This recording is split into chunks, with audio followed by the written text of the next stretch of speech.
The sun hung low over the fields, casting amber light over the dust of the narrow road.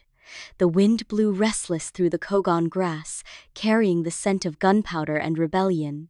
Patrocinio Gamboa adjusted the shawl over her shoulders, one hand gripping the reins of the carretella, the other resting near the folds of her skirt beneath which, hidden and weighted by careful stitching, hung a precious bundle. Folded cloth stitched with stars and sun, contraband enough to get her hanged. She clicked her tongue. The horse obeyed, trotting faster. Time was against her. The flag needed to reach General Delgado before sunset, before another checkpoint rose. Before another patrol decided a woman with too much nerve deserved to be searched. Come on. Just a little faster. Then she saw him. A lone figure stumbled into the road from the brush. Tall, limping, blood trailing down one arm. His uniform was like nothing she'd seen before. Not Spanish. Not Filipino. No regiment she could name. She reached under the seat, fingers brushing cold steel. The dagger hidden there had never tasted blood. She hoped it wouldn't today. Stop, she said firmly, voice steady as she pulled the horse to a halt. The man raised both hands. I'm not your enemy. Patrocinio narrowed her eyes. Then what are you? A deserter? A spy? He swayed on his feet. He muttered, before collapsing to his knees. She moved quickly, cursing her own instincts, her own cursed compassion. She knelt beside him and pressed fingers to his pulse. Strong, but fast. Fevered.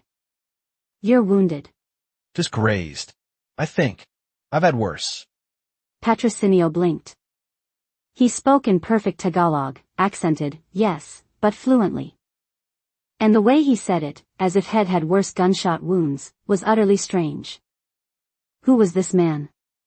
Name, she demanded, tying a strip of cloth around his arm with practiced hands. Andres Reyes. Philippine Army. There's no Reyes listed among our officers, she said coolly. And your rank? That uniform? It's not regulation. His lips curled into a weak smile. Would you believe me if I said, I am from the future? She stared at him. The wind quieted, the road seemed to still. Then she laughed. The nerve of you, she said, standing. A lunatic, or a liar. Either way, you're not my problem. She turned to leave, but his next words halted her in her tracks. You're carrying the flag for the proclamation of independence. It's hidden beneath your skirt, stitched to your underskirt. You're delivering it to Santa Barbara. I told you. I know how this ends. And I know you don't make it past the next checkpoint without a husband. Patrocinio stiffened. No one is supposed to know that, she said slowly, voice like ice. Her heart pounded in her chest. No one, not even the soldiers who loaded the cart, knew how she had hidden the flag. She looked at him, really looked. His strange clothes, the fabric unlike any she'd seen, the haunted intelligence in his eyes. He was either mad or telling the impossible truth. She didn't trust him. Not fully. But something deeper, some buried instinct, whispered that fate had placed him in her path for a reason. And she had no time to question fate. Fine, she said at last. You want to help? You're my husband now. But if you breathe a word of nonsense again, I'll stab you myself. Andres gave a weak laugh. Understood, my love.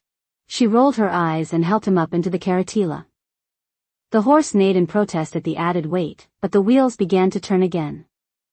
As they rode toward danger disguised as lovebirds, neither of them could know how their fates had just entwined across time, bound by a revolution, a flag, and a story yet to be written. Later that night, when the fires of sunset had dimmed and the hills of Jero fell behind them, Patrocinio could still feel the strange tension in the air beside her. He hadn't spoken since they left the road. Neither had she. She stole glances at him, his posture alert despite the injury, the quiet way he studied every tree, every sound, like a man out of place and time. She didn't know who he really was. But she knew what she needed him to be. For now. And for now, that was enough. You follow orders? A small smile tugged at the corner of his mouth. Only when they come from women with knives in their eyes. Patrocinio gave a short laugh despite herself. She looked away, toward the hills they'd need to cross. There's a checkpoint in an hour, she said.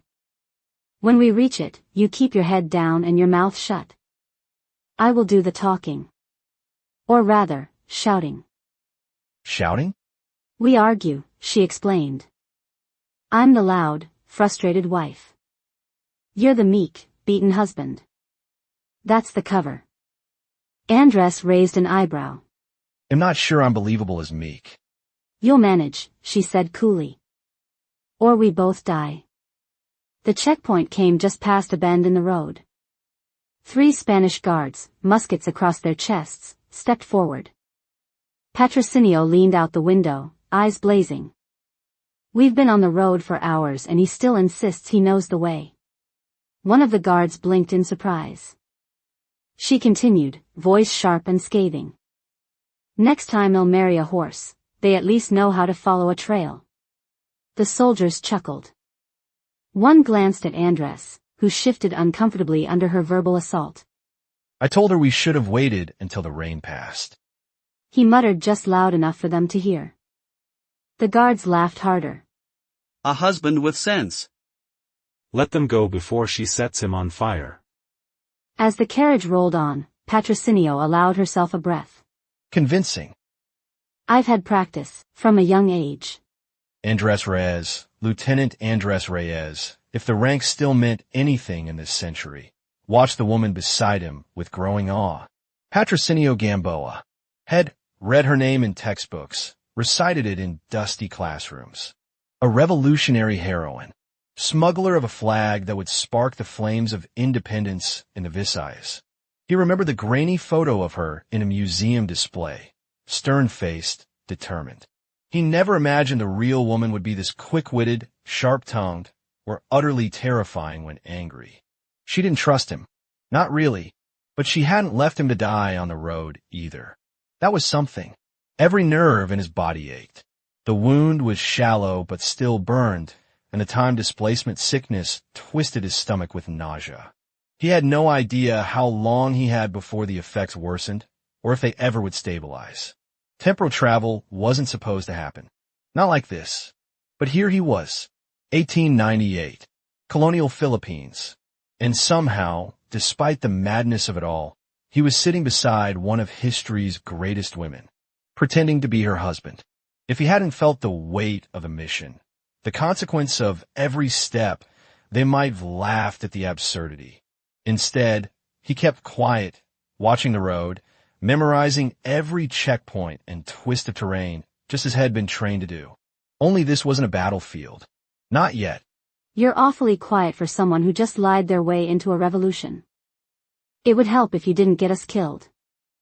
He smiled faintly. Would it help if I said thank you for not leaving me behind? He nodded, quietly admiring the steel beneath her voice. He had no way to prove to her he wasn't lying.